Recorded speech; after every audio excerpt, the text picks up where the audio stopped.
Alfie Stirling is head of economics at the New Economics Foundation into the conversation. Now, Britain needs to go shopping, of course, today, Mr. Stirling. Given the concerns, of course, over people's health, how likely is it, do you think, that will actually happen? Good morning to you.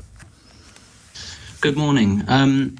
Well, I think that is probably the big question now, is what will be the behavioural response to a change in regulation? And I think it's probably going to demonstrate over time the point that really lots of commentators and policymakers have talked about this kind of trade-off between public health on the one side and the economics on the other.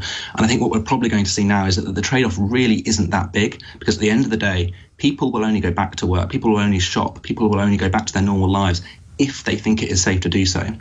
And they won't think it is safe unless we have probably got a grip on this epidemic, which is particularly bad in the UK right now. Do you think, therefore, the shops have opened too early? I think that it's right to begin to unwind particular areas safely. I suspect that we'll see, because it's been a too, if you like, horizontal move, so not specific enough for different sectors, but a kind of a generalised approach across sectors, we will see areas that have been rushed into it a bit. But I do think it's right to gradually open things up. I think actually the big problem has been more on the less on the consumer side, but more on the protection of jobs and our response to jobs. So, for example, I think it's correct to gradually unwind the furlough scheme, but not in the way that's been done. It should be done sector by sector, rather than by reducing the government subsidy. And there also shouldn't be this cliff edge in October either. Let's talk about employment, because I wonder if in some part the tensions and anger that we've seen manifest itself on the streets of London and elsewhere this weekend and the preceding weekend is fueled by the fact that people fear they're going to lose their jobs, and in many instances these are manual jobs.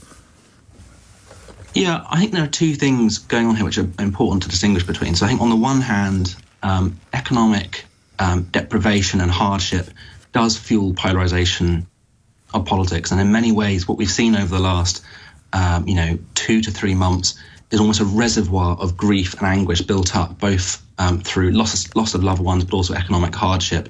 And that dam is broken in the last few weeks, and it's now running free. So it's clearly these situations, and we see this again and again through history, economic hardship creates polarised politics. But that is very different to explaining certain aspects of the demonstrations and the violence we've seen in the last few weeks, because there are always a minority of people who will come out as self-identified racist and cause violence on our streets. And you can't explain that away by economics. That is something deeper in our society that needs to be recognised and acknowledged.